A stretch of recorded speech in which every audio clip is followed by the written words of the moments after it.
You know what this is? It's not a movement, it's the only thing moving, huh? Dig that?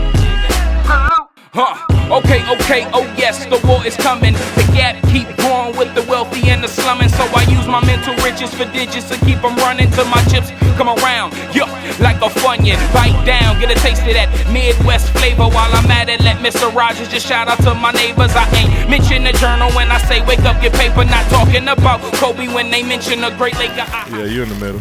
Hey, bro, are we doing the summer coat drive? Yeah. Okay, I'm gonna make sure we're doing the summer coat drive. Make sure I post that in the. I'll make sure I put the Cash App in the description of this pod. There you go. Don't laugh either. We can't be joking when it comes to this money. No, not at all, bro. We need to recoup. Facts. But anyway. All right, ladies and gentlemen, welcome back to another episode of Unlabeled the Podcast. I'm your illustrious host, Jerome Williams. We got a very special episode for y'all today. All the episodes are special, but I got my good brother Dante Owens in the building. How you feeling this week, brother? Doing all right, man. New year, new me. New year, new you. You just the same old nigga. You ain't nothing new. You just the same old nigga. Oh man, how was your Christmas?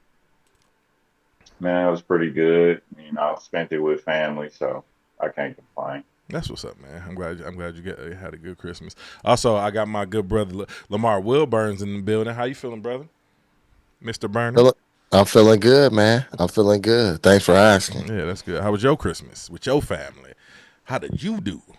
It was good. I was cleaning up, man, like a day after Christmas, and Elf on the Shelf fell off the top of the refrigerator. So my kids realized he ain't real. So we gonna have a breeze next year because we ain't gotta do all that extra, all that extra dextra. So I'm in the clear.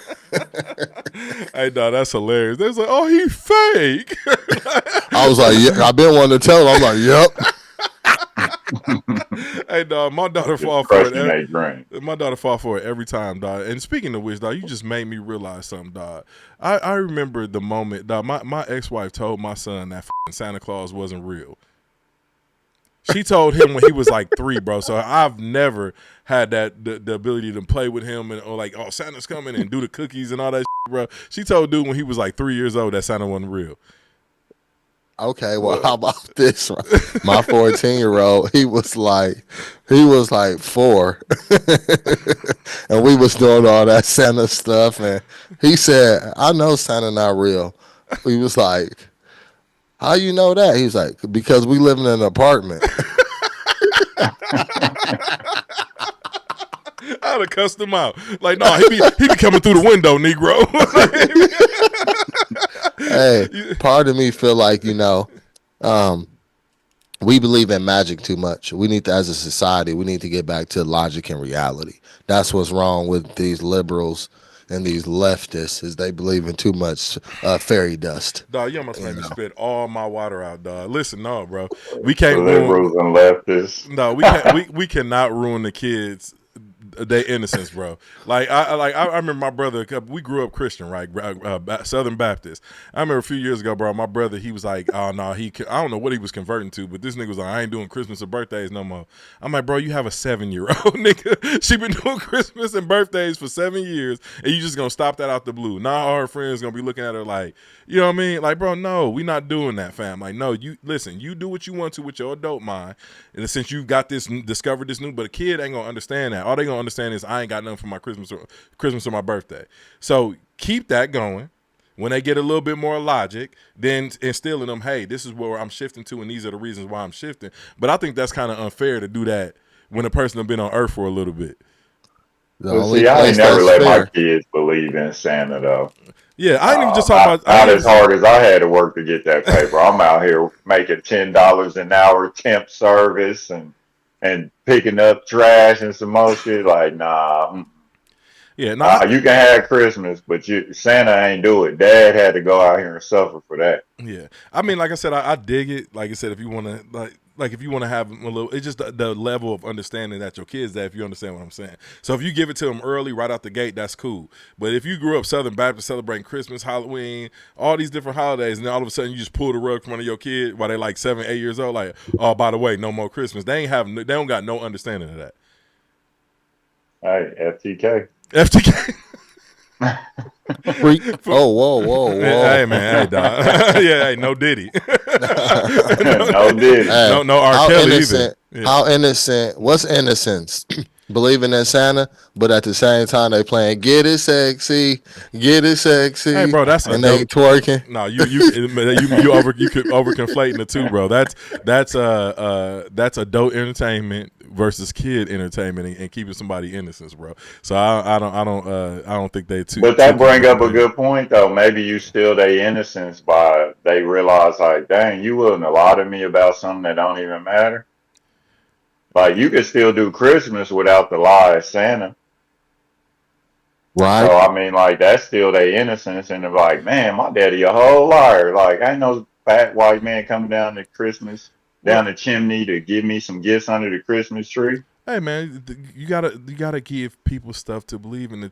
I mean, I get it. Like we're in the information age now, so a lot of these kids ain't really got it like that. I don't know who kids out here really believe in Santa like that. You know what I mean? My daughter ain't asked about no Santa Claus or nothing like that. You know, she 5. She see us wrapping the gifts and whatnot. She already put it together. Like, oh come on now. Like I don't even think she know nothing about Santa Claus because we ain't never really presented that in our household. You know what I mean? She just know, hey, Christmas birthdays, we get gifts.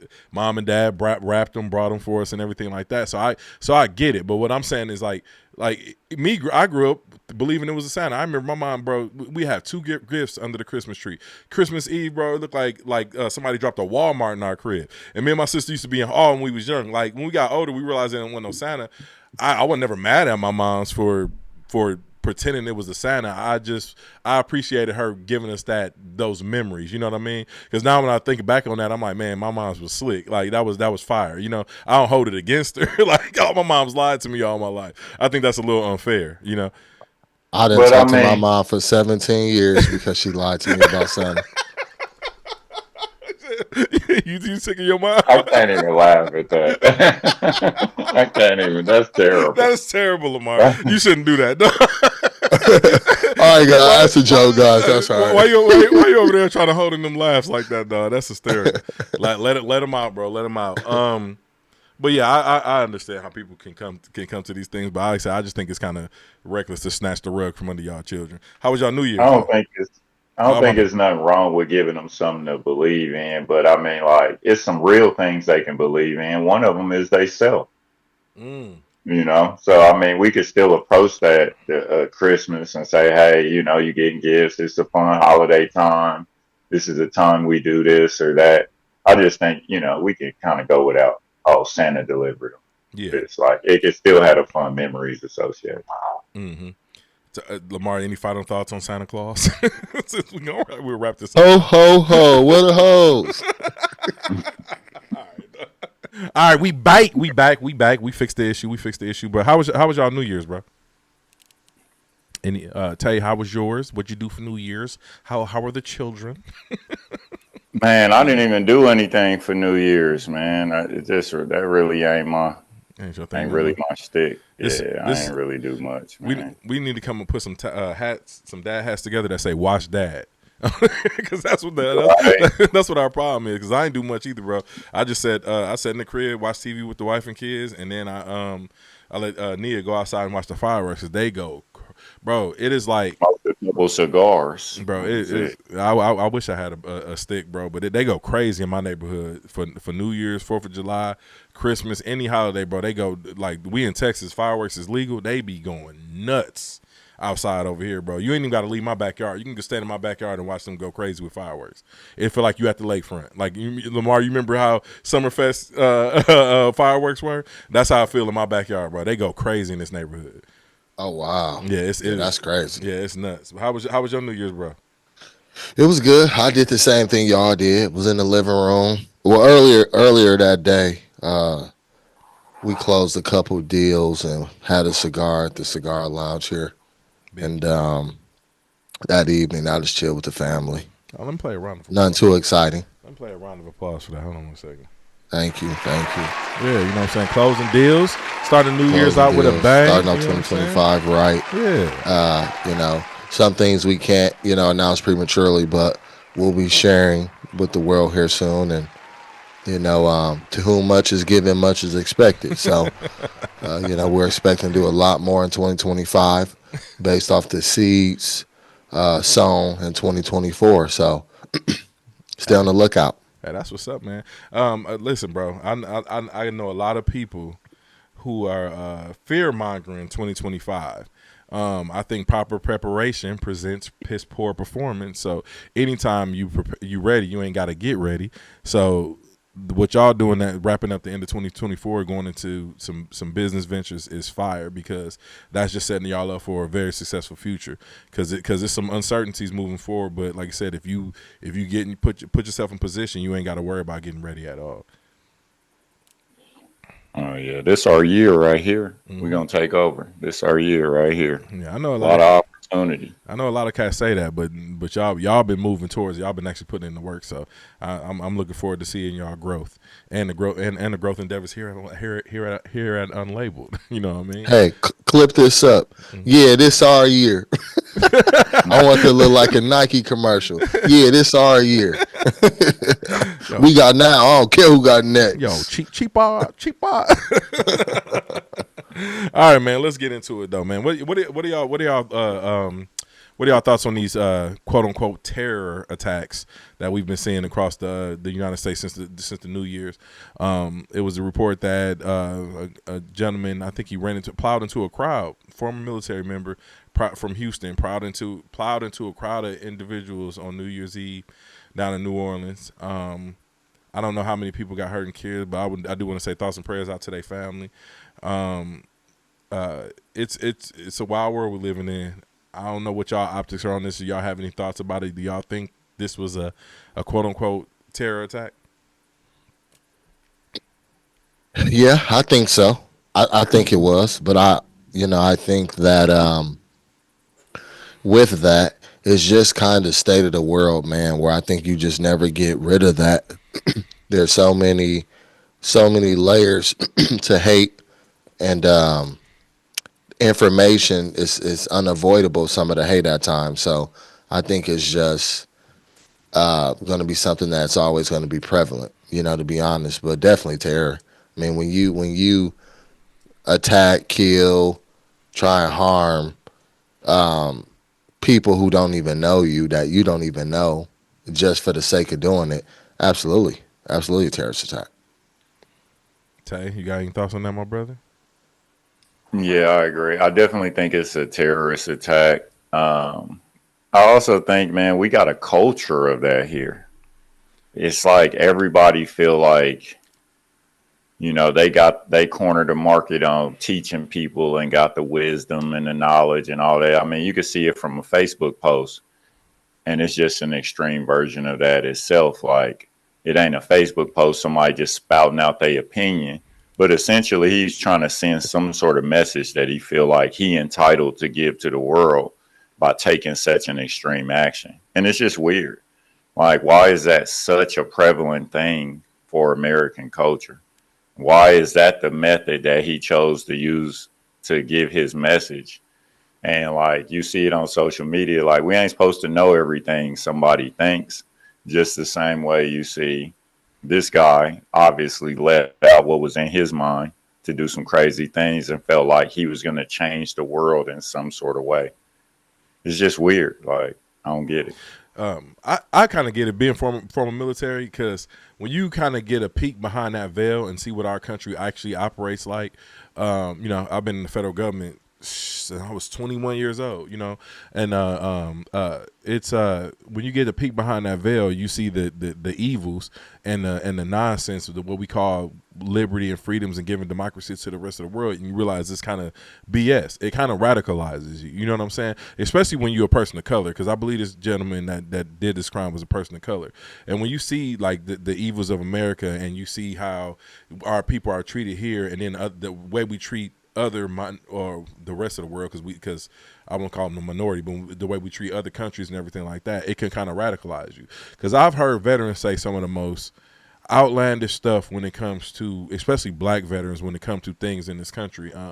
Not now, mind you, I'm treading lightly because we're on YouTube, so I don't want to say exactly what I've heard them say, but it's when it comes to race relations and things like that in this country, I've heard some veterans say some wild things, and it's all, and you would think that they would have a different point of view because they served so much time in the service, but they got the license to kill, they got the training to kill, and when it comes to what they gonna do to protect their beliefs and their ideology and their families, I've seen some people willing to go to some extreme levels. Just talking to veterans and being around veterans the majority of my life. You know what I mean? So I kind of understand the radicalization of the mind and why people would want to go there, because, like you said, they actually think they're gonna change something. We in this era of self-expression.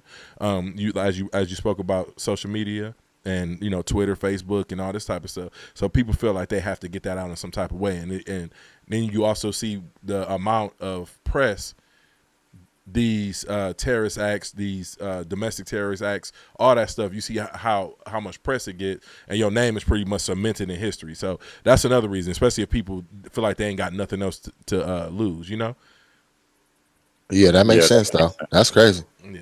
Yeah, it's a sad world we live in, man. And then, like I said, it's as long as America continues to be a military superpower and treat the rest of the world a certain way, I think this is going to be this is something that we're going to continue to have to deal with. You know what I mean? And it's unfortunate that the American people are the ones that got to deal with it. But if you look at the situation over in Gaza, if you look at Syria, if you look at all these different places, warfare is ugly, and this is the cost of it. We are kind of in a state in America where we don't have to experience it firsthand, so we look at it like, it's not that big a deal until something like this happen, and then you really get to see the ramifications of ideology and warfare and what people actually think.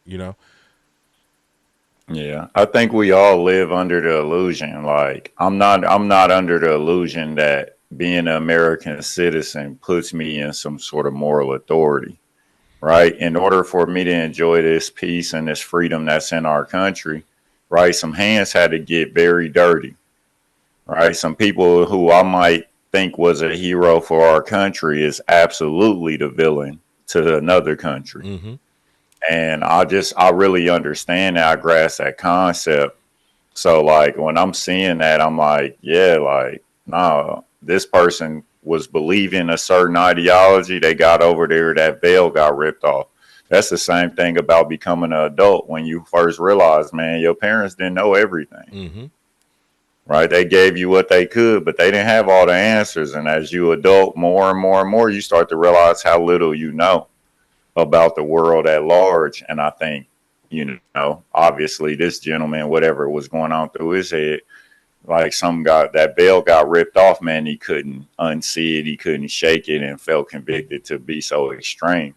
It's just unfortunate. All of those other people had to lose their lives. And now some people unrelated to the ability to change that mission, they'll never see the world the same either. Those kids, those family members, whoever, we're all a part of losing someone because of his actions.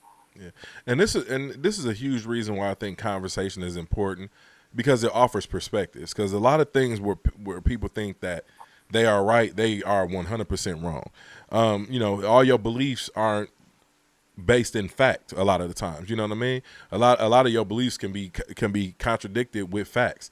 So because I've seen a lot of people, man, that are conspiracy theorists that do the YouTube videos and the TikTok videos. I mean, I've seen it from white coworkers. I've seen it from black people. I've seen it from everybody, and they get radicalized, and they have these weird, outlandish QAnon type views. You know what I'm saying?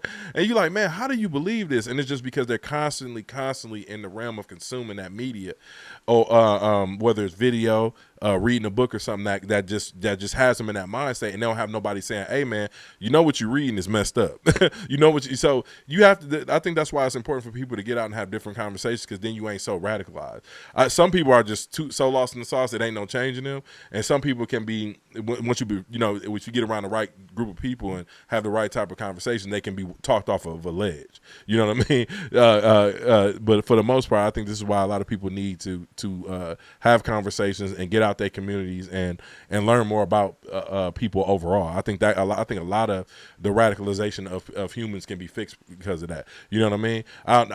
That's why I think it's a horrible idea to alienate people. I've always been the type of person to have friends of every race, color, and creed, you know? And I've never been the type of person that just close myself off from the experience of another person or self-segregate. I like to get to know people because I want to know what's on your mind, what makes you tick, you know? Right. Even dealing with the people who buy into all the conspiracy theories and Illuminati this and that and the third, like, my question is always like, what you gonna do about it? Like, besides make this post and tell me that you know such and such celebrity is a part of that, like, what is gonna be done about it? Right? It's just unfortunate that sometimes the people who do decide to do something, they do the terrorist act, or they're just basically making some post over and over. Like, can we find that medium ground? Can we organize some? Can we find something that's more productive? And I don't know what that thing is, so I won't pretend like I know what it is, but is there a way to address whatever that negativity that they believe in a manner that's actually effective?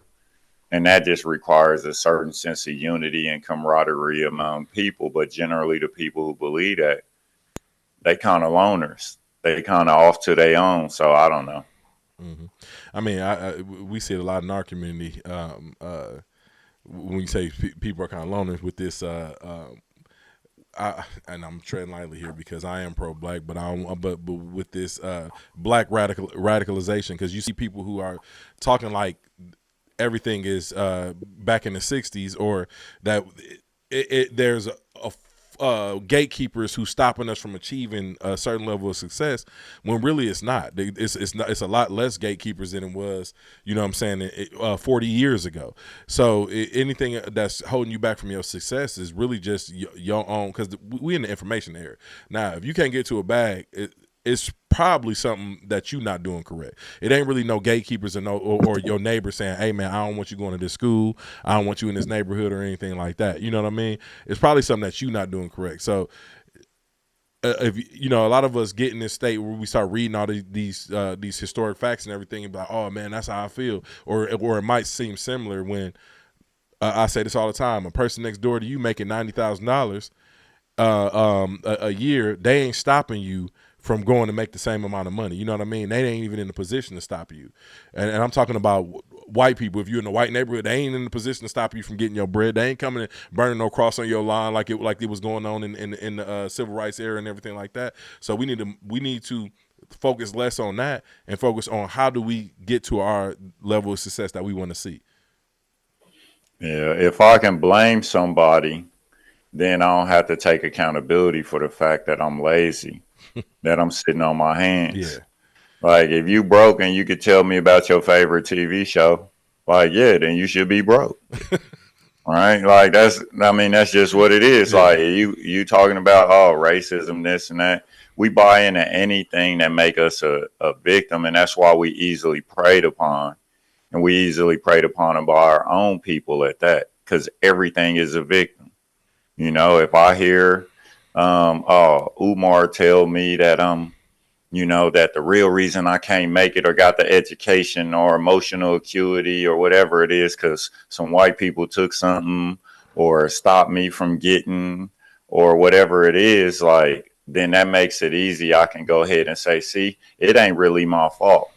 Back in the day, the old people used to say, the devil don't want you to do, and the devil done made, like, man, you should have filled out that paper and sent that back 3 weeks ago. Like, quit playing with these folks.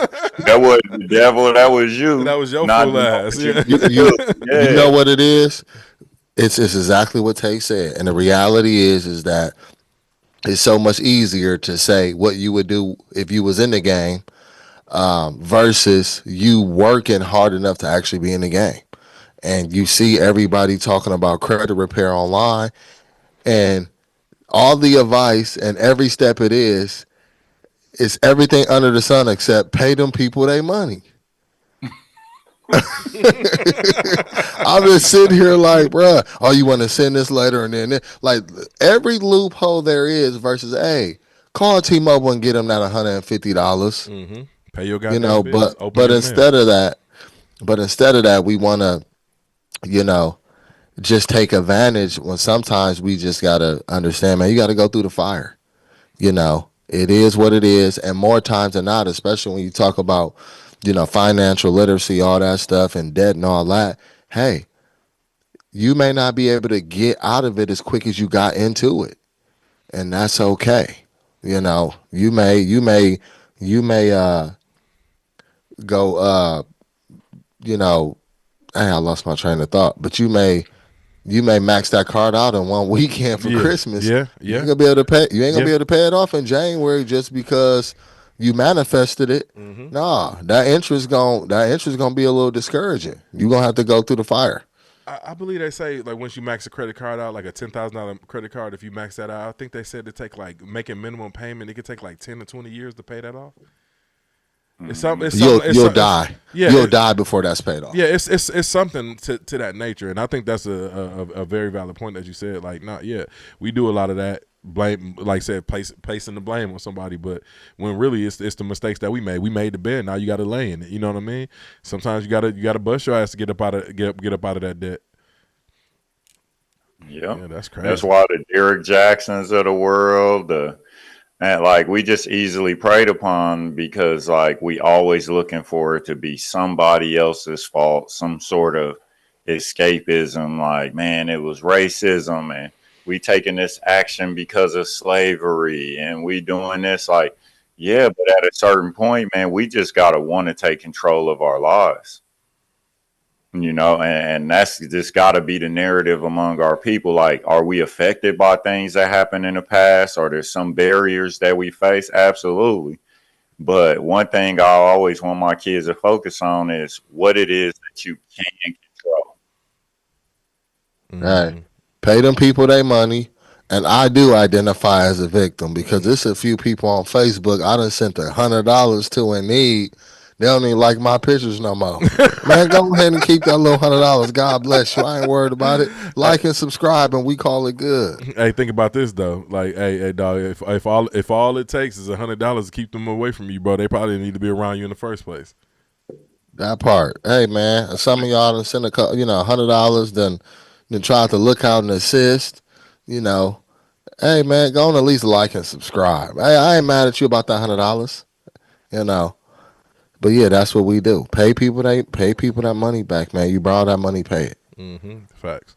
But I think that should be what did you say earlier, bro? I think you said something about fixing our problem. I said that should be our thing going in 2025. Like, how can you solve, instead of worrying about the problems that you have, how can you fix it? Like that, just fix your problems, because that's gonna be something that you're gonna need to do for these years, man. Because I'm telling you, if y'all thought 2024 was bad, and in 2024, it was a lot of money being made out here.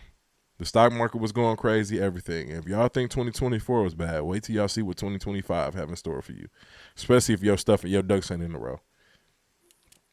Especially if your ducks ain't in a row. So you better get your ducks in a row, fam. That should be ducks in a row.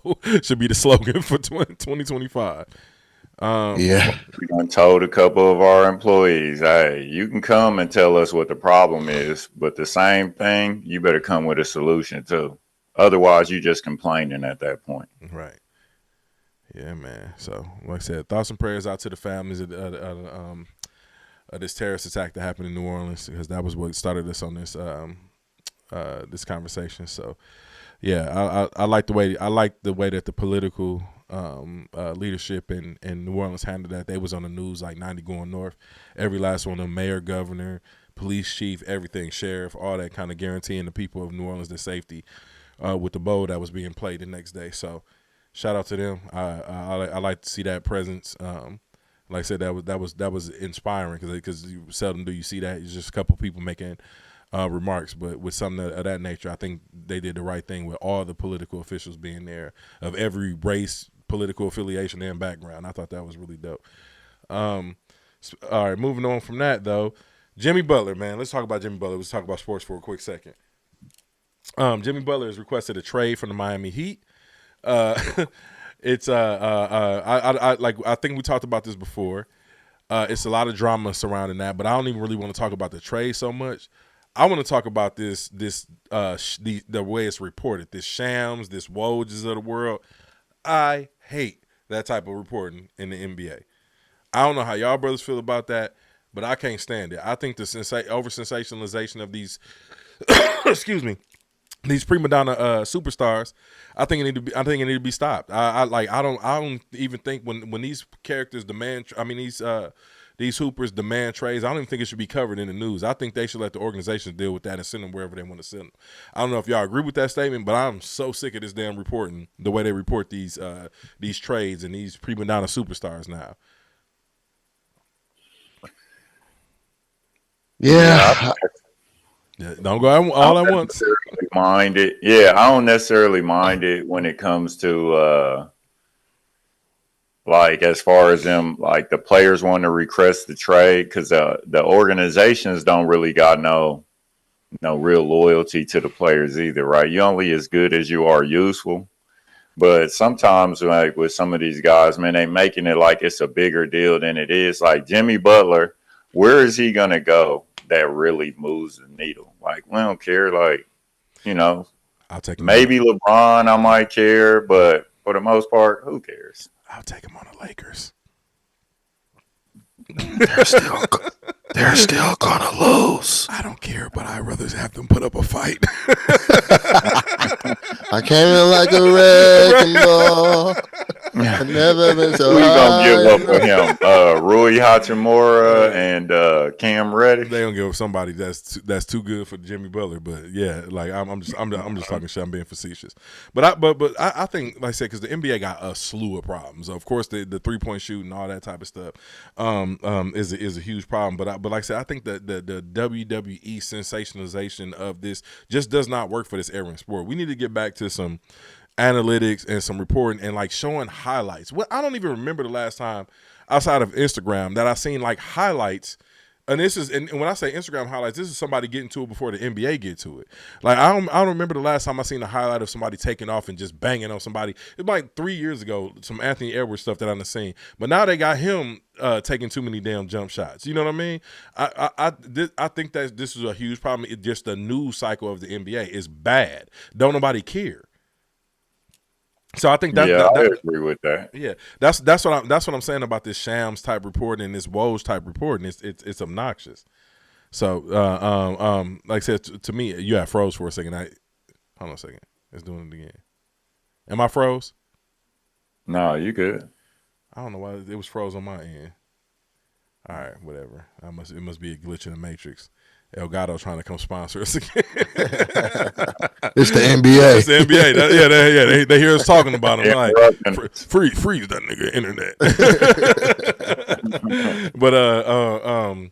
But anyway, like I said, I think like I said, that's still a problem. Shaq even alluded on this podcast the other day that he said, I don't even know about this what this game is that I'm watching. He brought up the fact that the Lakers and the Spurs were playing the other day, and they switched off Wemby. I don't know if it was AD or if it was Rui, whoever was holding Wemby at the time, for Austin Reeves. Wemby was 7'4", and you put a 6'2" Austin Reeves on him. Like, that means you have no intentions on going to the paint on this guy. That should be an instant bucket the moment you switch Austin Reeves onto Wembyana. I don't know how y'all feel about that, if y'all think Shaq just hating or what the issue is, but I think he has some very valid points. I think I already said is Wemby not that what they want him to be. Like, he not that. I don't know what it is, but he's not the player that they want him to be. And the player that everybody wants him to be, he already in the league, is Jokic. right? He just ain't exciting to watch because he played the game so simple and efficient and smooth and fundamentally sound. But he not really that. As far as like the reporting in the NBA, like no, it's people they should go get. They should go get like a famous Los. They should pull some of those players over who got podcasts, who done playing, and let them report and give a fresh take, right? But they really sticking to some of these older guys who are established in the field, but they voice not reaching the right audience because people ain't checking for them. Mm-hmm. I don't know if y'all seen Famous Los on like an Instagram and some of those other things, but like when he give his commentary on the sports, it's like that guy that was on your team in the locker room who got a funny take but know the game. I'm not familiar with Famous Los. I'm gonna have to look him up. I'm not sure. Do you got like a Man, catchphrase or something like that?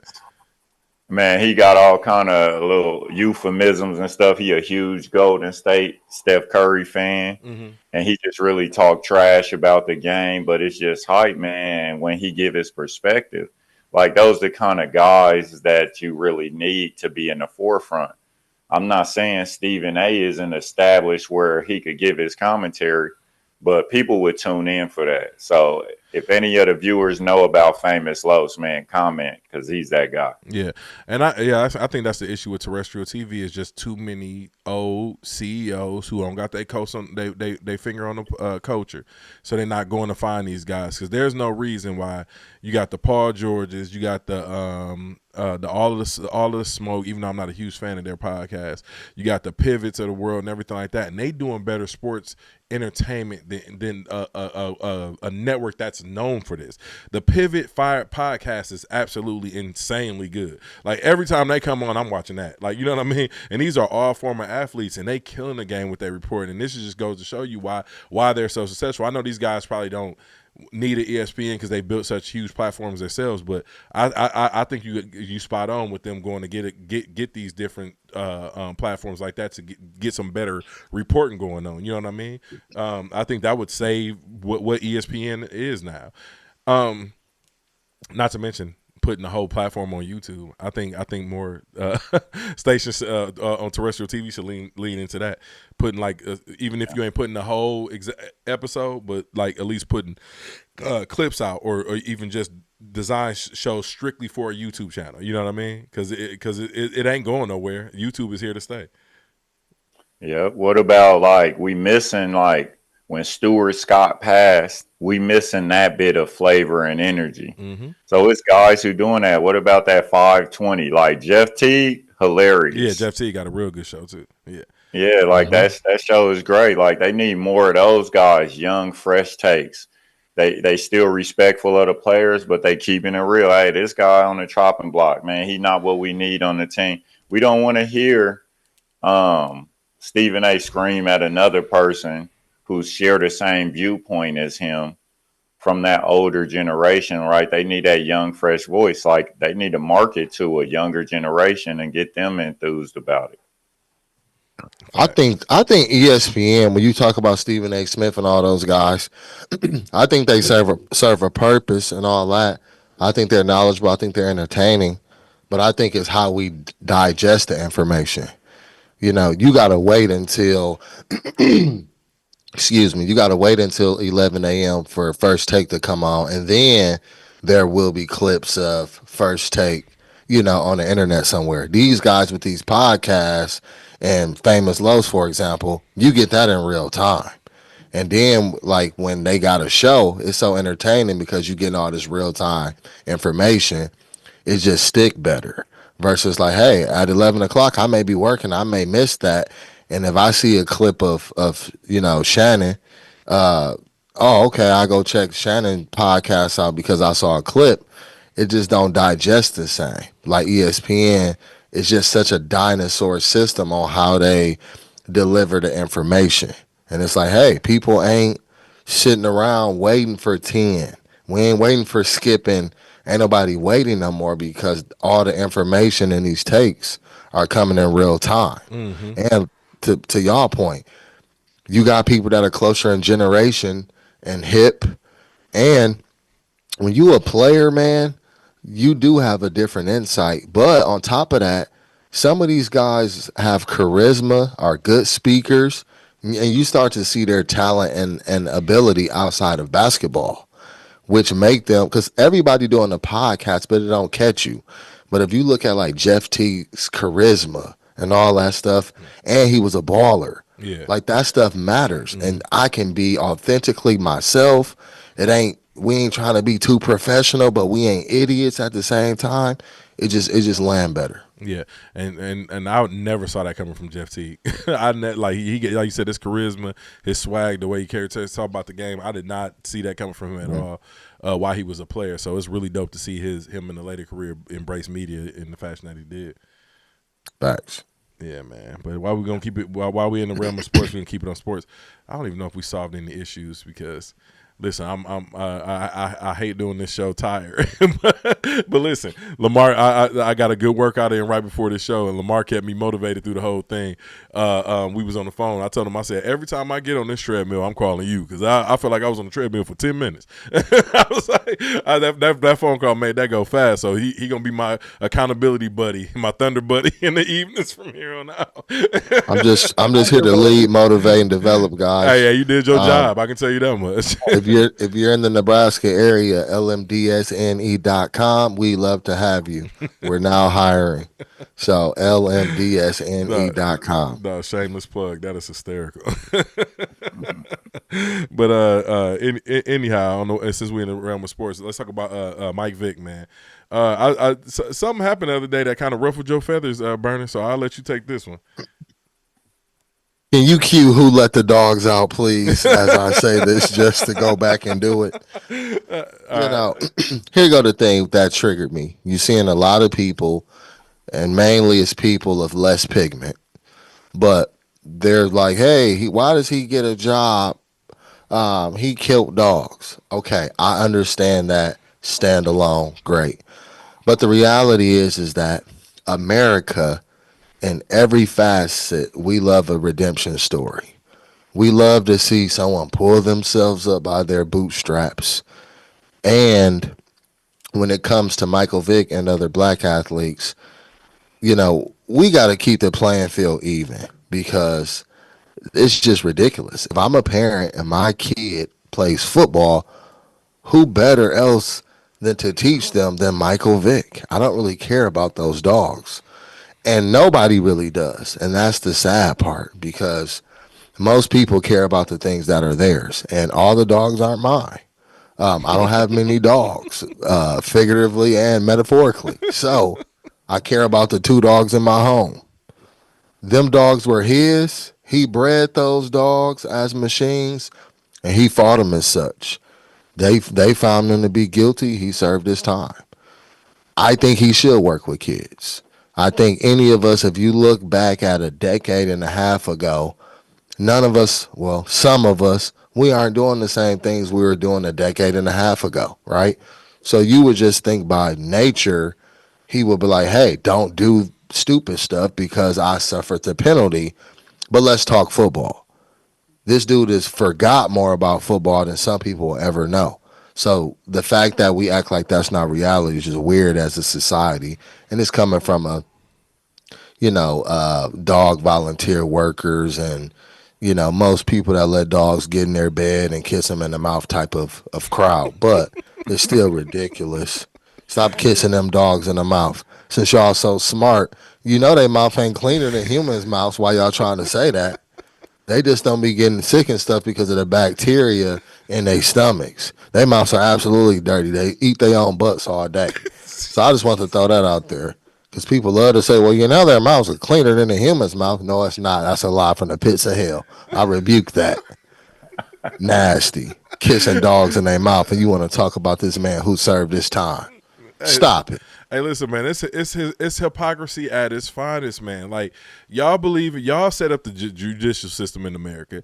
Y'all believe that people should go to jail and then they come out rehabilitated, quote unquote. That's what y'all set up in this country to believe.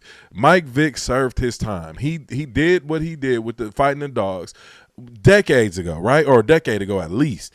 Did what he did fighting these dogs, went to jail, served his time, lost millions of dollars, lost all kind of what is it, endorsements, all that. He lost all that stuff, man. And y'all still trying to hold this man to that. That is completely unfair.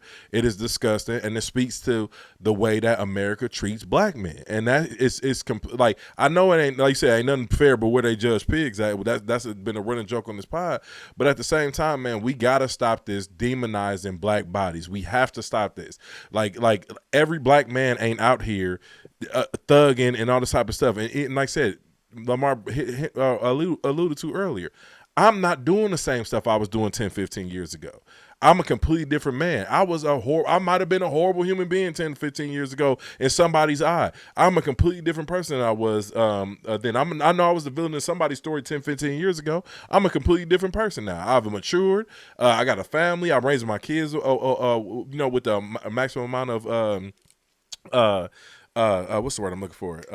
Integrity that I can and everything. You know what I'm saying? I'm not raising no thugs and all that type of stuff.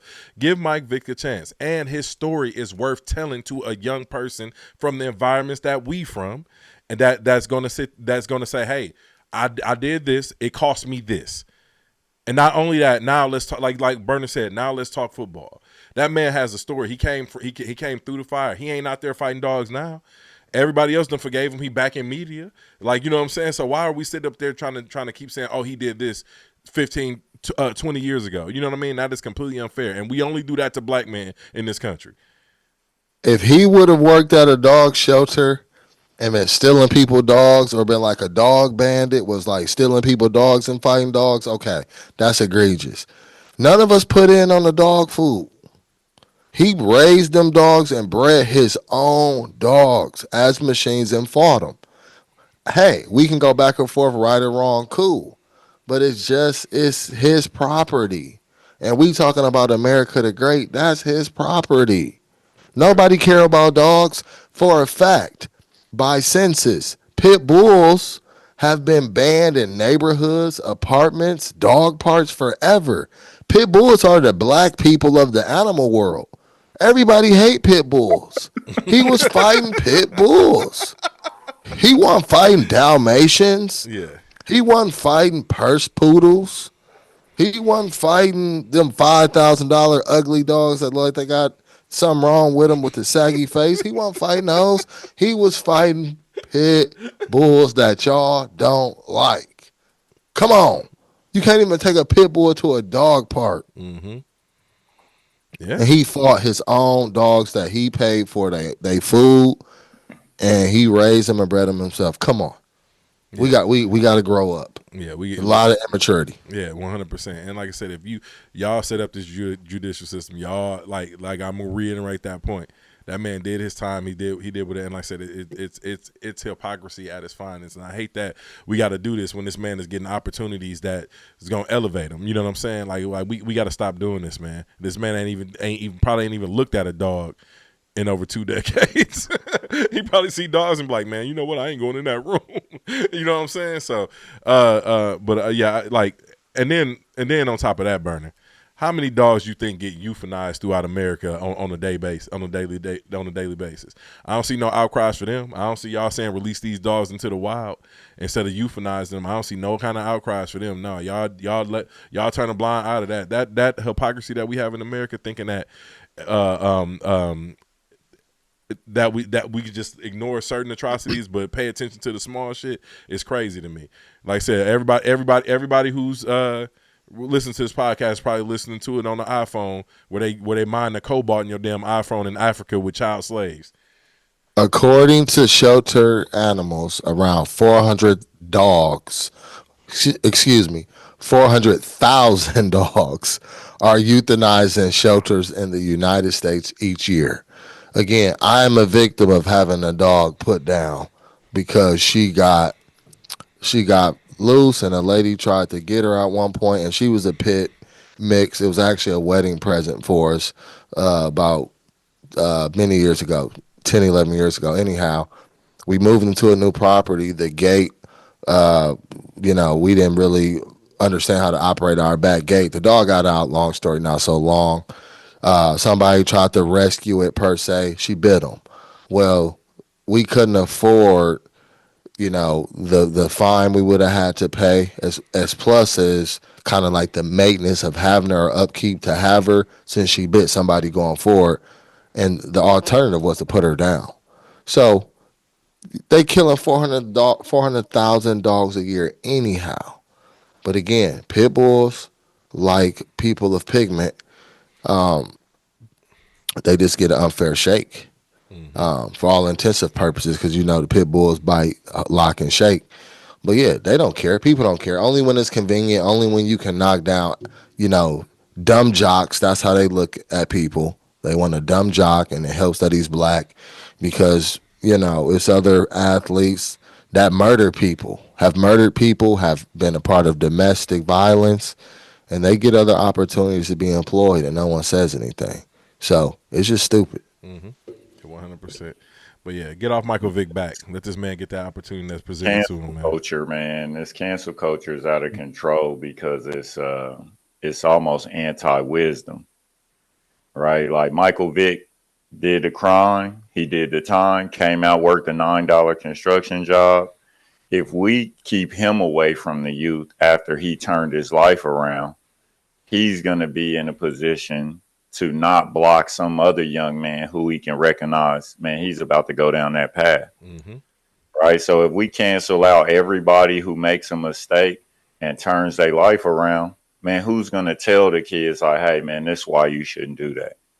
Right? I can speculate, but I ain't never fought dogs. I ain't hung around the guys who fought dogs. Right? But he has. And he probably can speak to some other things that's really occurred during that time to tell a young man, hey, man, you remind me of myself. Let me just explain to you where this leads and how this goes.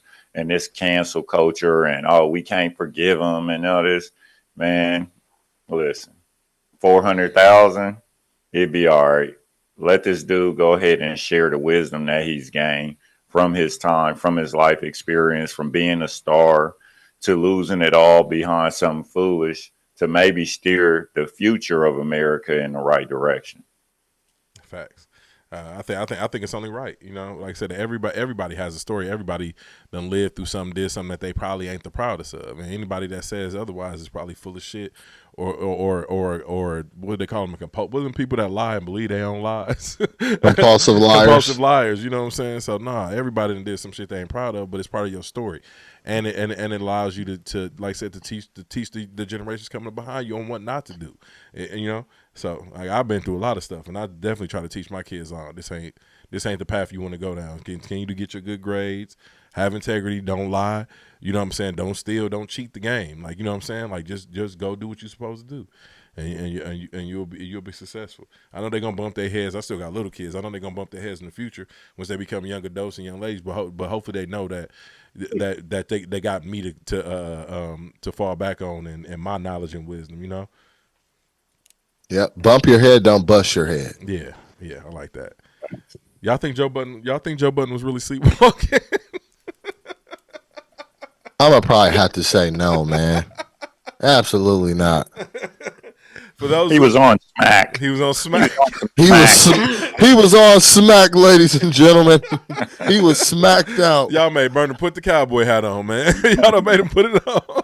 Like and subscribe, guys. Like and subscribe. All my people from Texas, he was on smack. He was on smack. You heard it here. Hey, Joe Budden do got a history of doing smack too, so he might have really been on it. But yeah, for all y'all who don't know, the Podfather, the famous, most famous podcast on the face of the planet besides Joe Rogan, was accused of sleepwalking in the nude. Tried to enter his neighbor's house. That was what initially was reported, and got the police called on him. And now his lawyer said, "Hey, that's not what happened. His neighbor ain't trying to press charges." So we don't know what the truth is right now. Joe's been on a hiatus, on vacation. I'm pretty sure he's going to clear it up on his pod, but it's going to be interesting to see the lies and the rumors that come out behind this. It's crazy though. Hopefully he's getting the help that he needs, because sleepwalking is attributed to like stress and not getting the proper rest and everything like that. So hopefully he's getting the help that he needs, because he's running a $1 million empire over there. Rich people problems. Rich people problems. You like, I'm too broke to worry about that. Listen, I wake up exactly where I fell asleep. He's like, I ain't stressed out at all. I'm getting my good, get my good rest. That's hysterical. No, that's too funny, man. But yeah, we back, y'all. We gonna be back on our normal routine. My eyes is even red, man. Hopefully, I'll be well rested, bright eyed, and bushy tailed for the next episode. But yeah, man, I told y'all, dude, I'm on this journey. Get back right, doing the macros, eating properly. Health is wealth. You only got one body and one life, so live it and take care of it. You know what I mean? I'm always been a relatively healthy guy. A few extra pounds, a little fluffy, but relatively healthy. So I ain't got no complaints. I'm fluffy, cuz. Hey, chubby dudes is coming back in style, man. Y'all, hey, listen, y'all boys want to be in the gym. I ain't got no problems in the romance department. We coming back in style, fam. For me, the gym is. I think the gym is in. Why are you laughing? What are you laughing at, dog? Spit it out, Negro. The gym is an outward expression of how I feel about myself internally.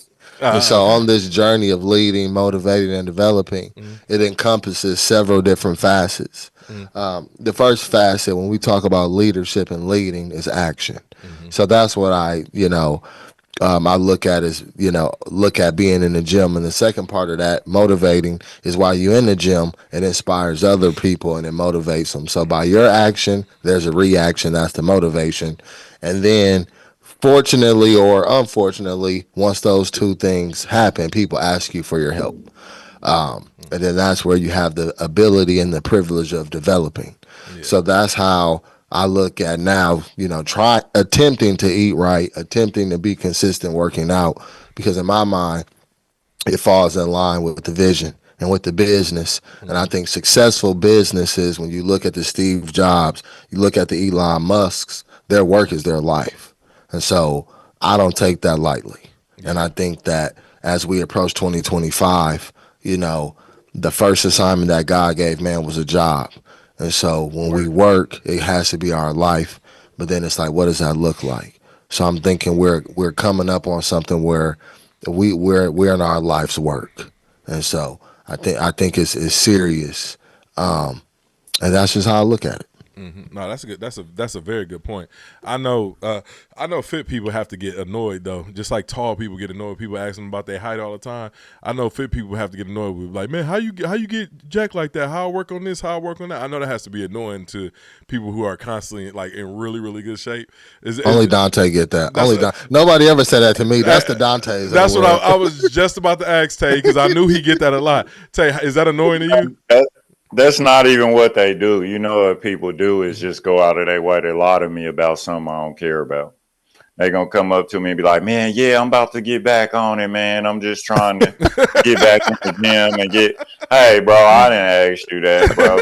I just work out all the time, man, so I could look good naked, man. Yeah, that's hilarious, dog. But yeah.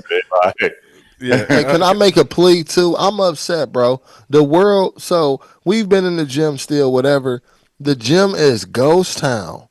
I'm upset that you internet bullies have discouraged these people who normally fluctuate in here and quit. You haven't even seen them because all of the memes and all of the statuses saying, don't be in there in the new year getting in those people way. Hey, get in the way. Come in. You got to start. Who cares what other people say? We want to see you guys. LMDSNE.com. We love to have you. Let us mentor you. Let us guide you. Okay, that's why we're here.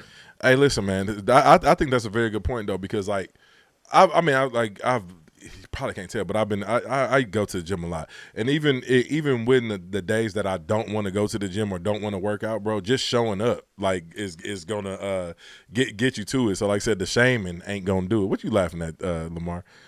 Hey man, what you laughing at? Don't be laughing at me, Negro. Hey, listen, bro. You know I ain't always look like this, bro. The pandemic gave me these fluffy pounds, but don't worry, bro. You look good, bro. I think you look good. Listen, I think you look good. I'll be snatched. Don't worry about it. I'll be telling Tay, yeah. I'll be telling Tay, yeah, man. I'm just trying. Dr. Chicago got a special. Right. I'm about to get back into it, Tay. I'm about to get back into it. You got baby oil on? What the heck? Y'all know I'm gonna be feeling myself when I just show up everywhere with my shirt off. That's the first Thank thing you guys for we're back. Thank you back. for coming to another episode of sponsored by Johnsons and Johnsons. As soon as I get a little chest definition, I'm oiling myself up. I'm doing the whole pod shirt off. Like, but anyway, that's what I was saying. Though, just like shit, showing them for yourself, man. Like, you know what I mean? Like, it ain't about other people's opinion and what they think. Show for yourself. That's what I was trying to say. Before Lamar started laughing at me about saying I go to the gym. I'll bust your ass too on this court. Let's go. but you know, I was more so. You know, Rome has an in-home gym, so he's always technically at the gym or by the gym. So that's the disclaimer. Y'all see in 6 months. Give me 6 months to a year. I'm be straight. I'm like, oh yeah, he wasn't lying. Yeah, okay. But anyway, man, y'all got anything else to add? Any other church announcements? I would say, hey guys, 2025, we're wanting to serve a lot more. I know we joke and get on here and play, and it's really entertainment. But we are looking for contributions. So again, anything nominal works. 50 probably is a good number. You got it. Go on and send that 50, man. We want to help. We want to help. We want to assist. And we want to lead, motivate, and develop. So if you can, cash out $50. Let's try and do 5,000 in the next 2 days. Hey, that's what I'm saying. Like maybe 20 if we can. We know y'all got it. All y'all out here rich, you know what I'm saying, buying these cars and flossing on the internet, taking these exotic trips. I've seen a couple of my friends in Tulum. If you got that Tulum money, you can send me a couple thousand, you know what I mean? You know what I'm saying? Like, because we entertaining y'all. We can be y'all. So go ahead and send that through. I'll make sure I post the Cash App in the description of this podcast. Y'all go ahead and hit that. But on that note, man, y'all, this has been another episode on Label the Podcast. We'd like to thank y'all for listening. Comment, subscribe, or whatever the hell y'all do, man. Just share it, listen to the whole video, become part of this community that we building over here. And hopefully we've kept you entertained. And if this is your first time listening or your last time, thank you again. And on that note, we out. Peace. Peace.